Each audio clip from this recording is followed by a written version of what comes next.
এয়া পালেং দেখিছে যে এসপ্তাহমানৰ আগতে শিপা লগাইছিলোঁ। ধুনীয়াকৈ হৈছে, কিন্তু কেইদিনমানহে।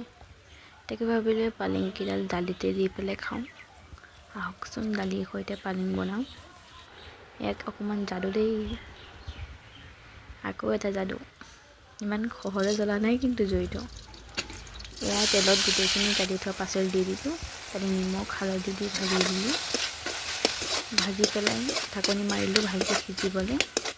দালি মই আগতে নিমখ দি সিজিবলৈ থৈ দিলোঁ। এয়া ভজাৰ পিছত দালিখিনি ধুনীয়াকৈ ইয়াত দি দিলোঁ।